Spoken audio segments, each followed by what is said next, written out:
What's up, guys? My name is Ben, and I'm here to tell you not my story, but God's story through me. You see, I was born into a really blessed situation. My whole family is Christian.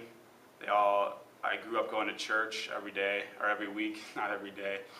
That might be a little much. But, so I went to church my whole life, been going like probably every Sunday. I rarely missed any, even on vacation. But I didn't really come to Christ until I was in first grade. I was at a day camp, and I really got the message of Christ taught to me. And I just remember being there, with my jaw dropped on my little 7-year-old knees, like, what? Like, I can't believe this. And I just came to Christ and got my first full understanding of what that's all about. My life didn't change too much. I was still a kid, still played on the playground with friends, skateboarded, had fun. But I got a new understanding of who Christ was, and just a little bit of why I went to church.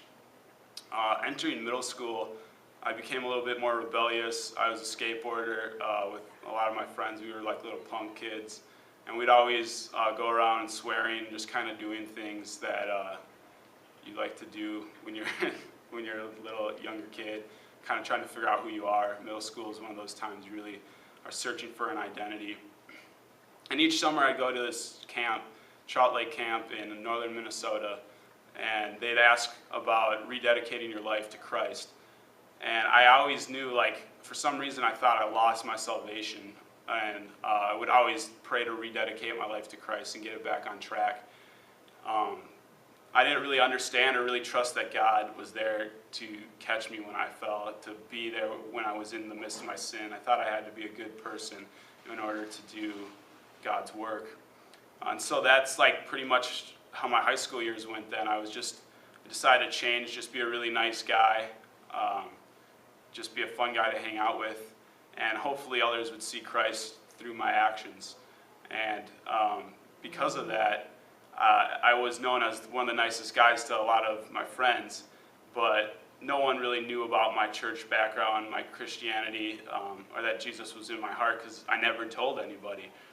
I also developed a relationship with a girl who was in my youth group, and we were both kind of leaders in the youth group, but we were both living that same style of life where when we weren't at church, we were just like every other kid. And because of that, a lot of our relationship ended up just being physical, not to the point where we were having sex or anything, but to the point where it just wasn't God-honoring anymore.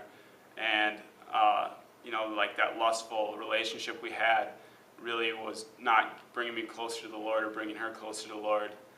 And God ultimately broke that down and separated us. God does what he wants, whether it's the easy route or the hard route, it's going to happen, and I've really figured that out.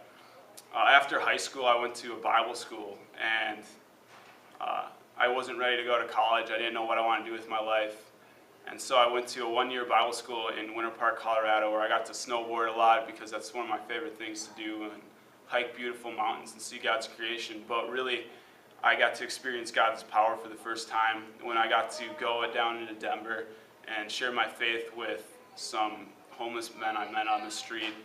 And God just really showed me, I'm going to be here for you, Ben. I'm going to use my power through you. You're just a vessel for my power.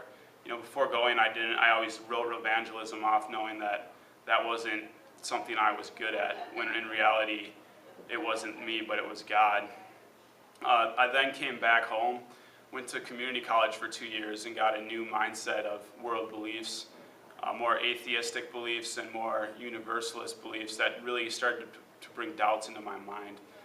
You see, because I think God was bringing me into this place where I could really be used by him, but there were other influences that were preventing me from doing that. And some of those were just the doubts of even God's existence. And I remember, and the crazy thing is I even got to go to Australia to share my faith with others and to share about the grace and amazing power of Jesus Christ, and saw him work in my life. I got to go to Florida with Campus Crusade for Christ as well, and share with people who were totally drunk and totally out of it, and then they come back and be just amazed by the power of Christ and be humbled by our message. And I think those doubts were really just a stumbling block for what God really wanted to do in my life. And I guess like that is my testimony, is that like trusting the Lord, that He's got it planned out for you. You know, you might be in a place where you don't think you're good enough. You need to train, get better before you can go out and seek what God has for you. But that's not the message of Jesus. Jesus took fishermen who were just pretty much just average Joes, took them and made them, you know, tools for His kingdom.